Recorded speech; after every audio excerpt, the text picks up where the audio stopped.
Eilie Astara, and you're tuning in to True North Country Comics Podcast.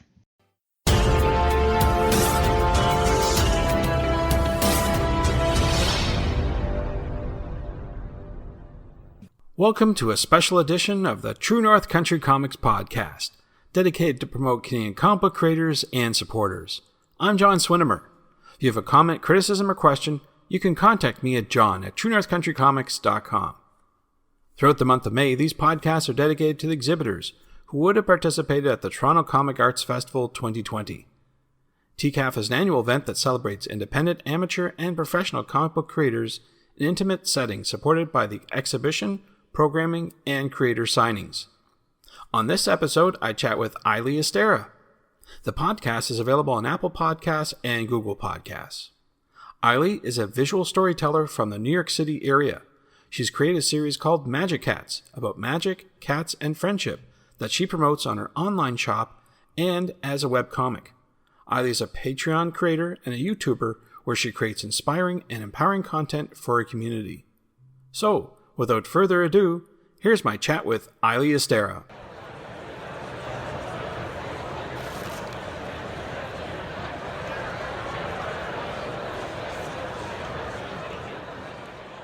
Eilie Astara, thank you very much for taking time to chat with me. Thank you so much for having me on, John. Sure, appreciate it. So, usually what I do to start off the interview is ask the creator about their first comic book that they read. And I'm wondering if you remember what your first comic book was. So I can't remember the exact titles, but I was, fortunate enough to have two older brothers who, one is 9 years older, the other one's 4 years older. I'm a 90s baby, so I feel like in a way I got to experience the 80s without actually growing up in the 80s. And I just remember just as a little girl, like 5 or something, flipping through their comic books of like Batman and Superman and the X-Men. And while as a little girl I didn't really relate to like Superman and such muscular men, but I was just so completely fascinated and by the medium, the visual storytelling element of comics, and that really pulled me into visual storytelling. But what I more so got into intentionally, when I was old enough to read comics by myself is manga. I remember in middle school, I was just going to the bookstore with my dad in those aisles, had shelves of manga. And I think the first one that I can really remember is Magic Knight Rareath by Clamp that really left an impression on me. Wow, cool. Yeah, that's good stuff. There you go. I want to talk about your artistic influences. Like you were talking about manga. Do you think that any particular artist influenced you in creating your work that you have today? Absolutely. So I already mentioned the name, but Clamp. Clamp was a really huge inspiration for me back in the day. Anything by Clamp, like Magic Knight Rareath, or X1999, all of they have a huge library of work, and their art just featured a lot of magical type of girls, and that's really what drew me in. That's really what got me started drawing, like many other artists, is manga and anime and drawing that. And I actually had like a full circle moment where I realized my story, Magikats, is a magical girl story, and I never like set it out to be that, but then reconnecting with like why I started this journey in the first place to now, it's like, oh yes, this is why, to tell these types of stories. And sometimes we can get distracted on our journeys and paths after it's been so long, but it's interesting when you have a full circle moment like that you're creating the very thing that as a child you would have absolutely loved. That's a great influence to have, that's for sure. You mentioned Magikats, and I presume that was going to be the book you were going to exhibit at TCAF? Yes. So Magikats, this was actually going to be my first TCAF. I grew up on the East Coast, but I moved to the West Coast. I lived in Seattle for like 4 years. So I actually exhibited at the Cousin Festival VanCaf in Vancouver, Canada. But this was going to be my first TCAF, and I was so excited to debut my first book, which is Magikats, The Wand of the Vale. And Magikats is actually my ongoing webcomic series, and we successfully funded book 1 in October through Kickstarter.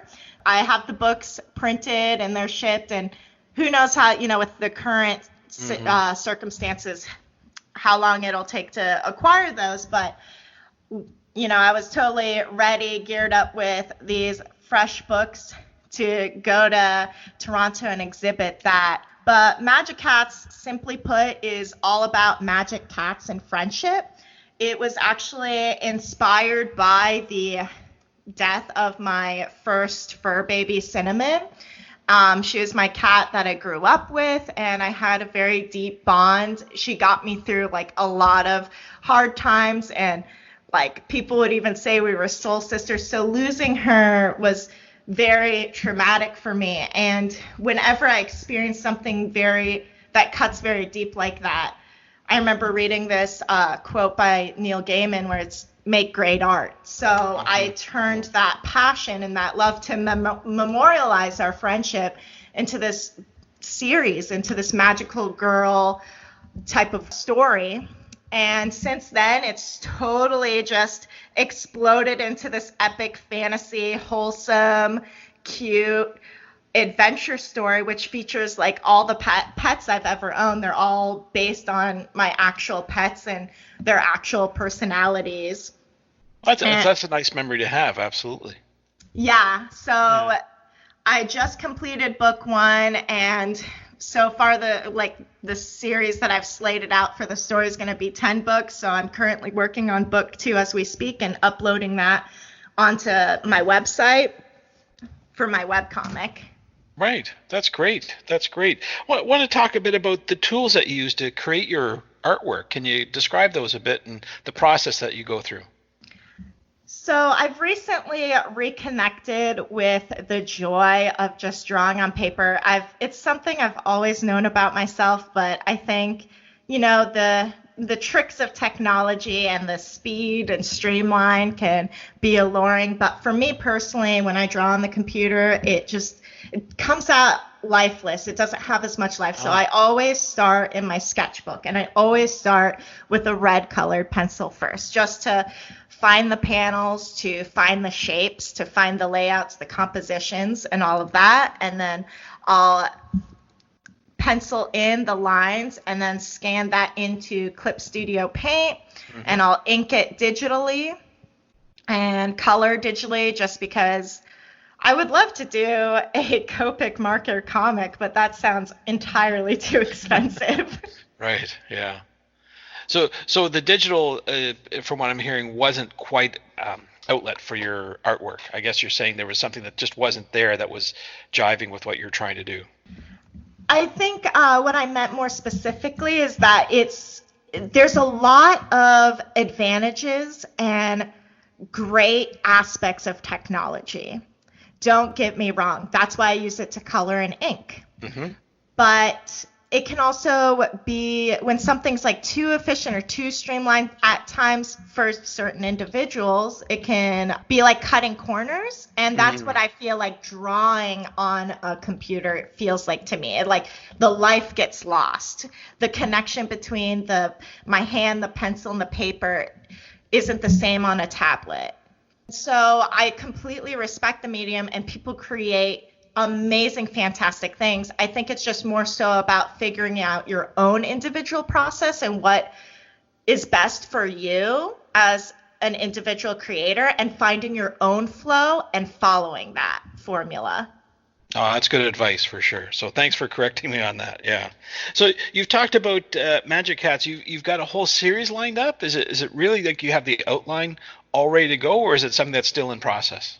I have the complete story outline in terms of a skeletal format lined out. I know what each book is going to be about and focus on. I know what the key story moments are through the story start to finish. And then I sort of flesh out the script as I go. So right now I just finished chapter 1 of book 2. And then I took a moment to pause and I fleshed out the rest of chapter 2, and then now I'm entering chapter 2 and taking it bit by bit. like that way. But yes, everything I have like a certain level of clarity on everything, if that makes sense. No, it's great to have that sort of visibility and you know where you're going. I know a lot of people are sort of scrambling to find what's next in their story, but it's great that you have like a vision. So that's good. Oh, thank you. Yeah, I spent a whole year writing the story before I even started. And what I mean by writing is like I wasn't even working on any scripts, working on like world building elements or character profiles or fleshing out details like that in a free form fashion just for one whole year before I even started drawing anything. Amazing. Good stuff. Good stuff. So those are your major projects. It sounds like you've got a lot of work on the go. Where can people find, you say you're uploading to your site. Where can people go to find your work? Oh, yes. So I have a website for Magikats, and it's magikatscomic.com, Magikats comic.com. And that's where I upload Magikats with biweekly updates. Great. Good stuff. Well, those are all the questions I have for you. Is there anything I didn't ask that you'd like to get across in this interview? I guess the only thing I can add in is that I also do other projects for clients, and one of the projects I just finished in February, which launched right before all of this chaos happened, was a children's book called Orangelou, the Great Boohoo, and I was really happy to be a part of that project because it's a political fantasy satirizing Trump as Orangelou, and it's an epic tale written in a children's fantasy format of a biracial princess fighting against the forces of darkness with her cat. So that was really fun to work on as well. Is that available now for sale, or is that still pending? It's available on Amazon for sale right now, yes.